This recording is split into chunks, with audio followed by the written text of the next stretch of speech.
Let's go to Norway. Sounds nice. Let's head over to Norway. Let's talk about this story that's going on with Hive Blockchain, and we'll go from there. So this one stood out to me, a little story that we ran this morning about Hive Blockchain, publicly traded firm. They sold their Norwegian subsidiary to the municipality in which it is located, which is, first of all, really interesting. But I think the second big picture here is that they did so because an electricity subsidy went away. And it speaks to sort of the laser focus that mining operations have on electricity costs in deciding where to locate their businesses. I'm going to throw this right to Will because he's getting more and more into the mining space with his new role over at Compass. Will, talk to me about the economics behind this and why this is actually an interesting little story about how the mining industry operates. Well, this is a weird story to see, actually, because I wrote a paper in college on the town of Narvik for like completely unrelated reasons. But I was like, wow, comes back. I know where that is.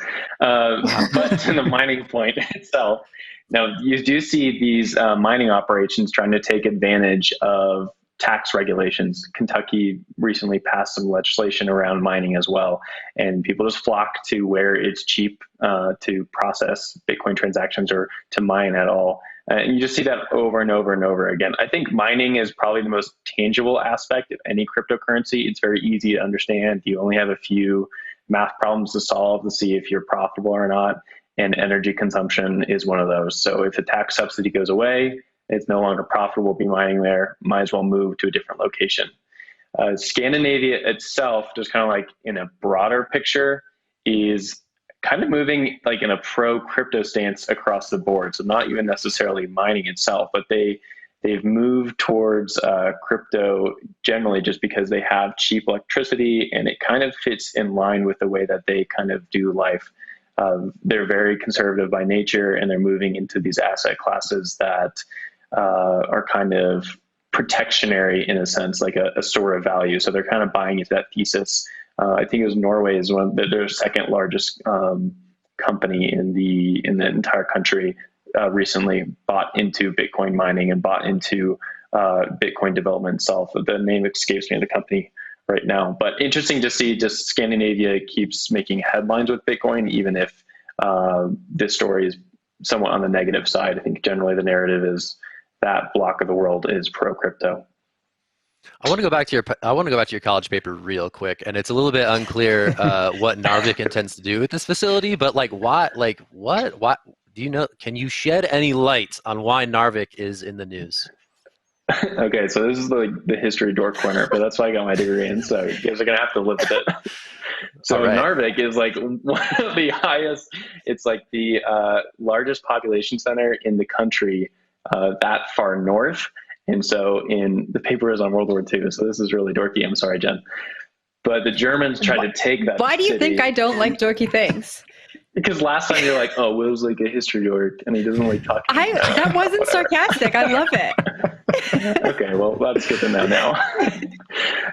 Anyways, a lot of in like past wars and over the years, people have tried to take Narvik because it's energy rich. And I believe there's a coal mining facility there. And it's also like you're able to live there decently well because there's like a very deep port and whatnot. And so there's actually people living there that far north, and it's like very close to the Arctic Circle, which for mining makes sense because it's very cold and mining Bitcoin is very expensive and hot, just like we know from Naomi warming her house with Bitcoin mining. Like it's a very energy intensive process. So that's why you see a lot of Bitcoin mining take places in places like Northern Mongolia in China or in Scandinavia or in Pacific Northwest.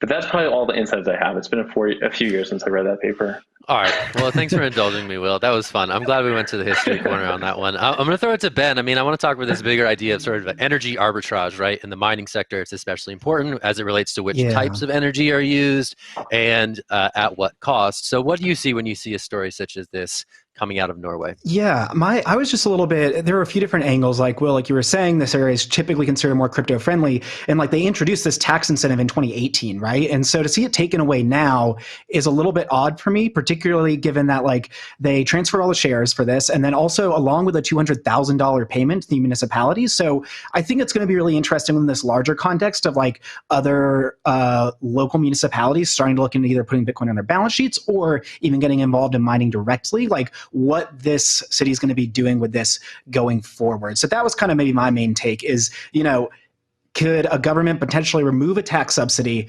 by, basically get paid to acquire the mining facility and then sort of use that for their own purposes. That was just maybe where I kind of saw this going. Exactly, steeple fingers.